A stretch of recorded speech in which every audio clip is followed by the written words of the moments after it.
नमस्कार, आप देख रहे हैं भारत एक्सप्रेस और मैं हूं आपके साथ आंचल मित्तल।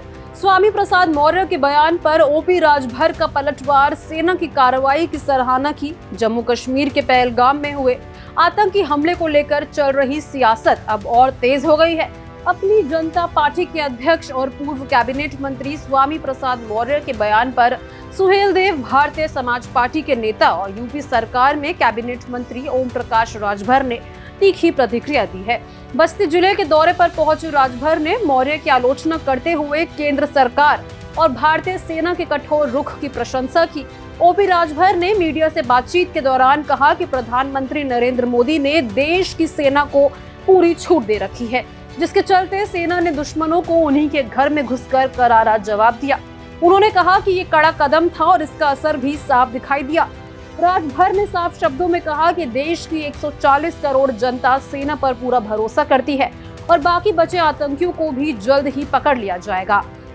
स्वामी प्रसाद मौर्य पर निशाना साधते हुए उन्होंने कहा कि जब मौर्य भाजपा में मंत्री थे तब उन्हें कोई समस्या नजर नहीं आती थी, अब जब वो सत्ता से बाहर है तो उन्हें सब कुछ गलत दिखाई दे रहा है। राजभर ने चुटकी लेते हुए कहा, जब मलाई मिल रही थी तो सब कुछ अच्छा था, अब जब नहीं मिल रही तो अंगूर खट्टे लगने लगे हैं। उन्होंने मौर्य के बयान को गैर जरूरी और देश की भावना के खिलाफ बताया। इसके साथ ही ओपी राजभर ने ये भी बताया कि फिलहाल सेना और खुफिया एजेंसियां आतंकियों की तलाश में जुटी है और भरोसा है कि सभी दोषियों को सजा जरूर मिलेगी। उन्होंने कहा कि सरकार इस मसले पर पूरी तरह गंभीर है और कोई कोताही नहीं बरती जाएगी।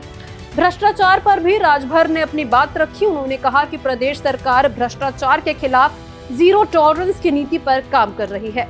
उन्होंने स्पष्ट किया कि यदि किसी अधिकारी या ठेकेदार के खिलाफ भ्रष्टाचार की शिकायत मिलती है तो तत्काल कार्रवाई की जाती है। उन्होंने उदाहरण देते हुए कहा कि जहां भी गलत काम की खबर मिलती है वहां त्वरित जांच और दंड तय है। अवैध मदरसों के मुद्दे पर पूछे गए सवाल के जवाब में राजभर ने कहा कि राज्य सरकार ने इस दिशा में भी सख्ती दिखाई है। उन्होंने बताया कि जितने भी अवैध रूप से संचालित मदरसे चिन्हित किए गए हैं उन्हें बंद किया जा रहा है। इसके अलावा इन मदरसों में शिक्षकों की नियुक्तियों पर भी फिलहाल रोक लगा दी गई है। अगर किसी मदरसे में गड़बड़ी पाई जाती है तो उसके खिलाफ कठोर कार्रवाई की जा रही है। बिहार चुनाव की तैयारियों पर भी उन्होंने इशारा करते हुए कहा कि गृह मंत्री अमित शाह से हरी झंडी मिलते ही पार्टी वहां की 29 सीटों पर मजबूती से चुनाव लड़ने के लिए तैयार है। तो आपका इन सब बातों को लेकर क्या कुछ कहना है, हमारे साथ कमेंट बॉक्स में जरूर शेयर करें। साथ ही इसी तरह की तमाम जानकारियों के लिए हमारे चैनल को जरूर सब्सक्राइब करें।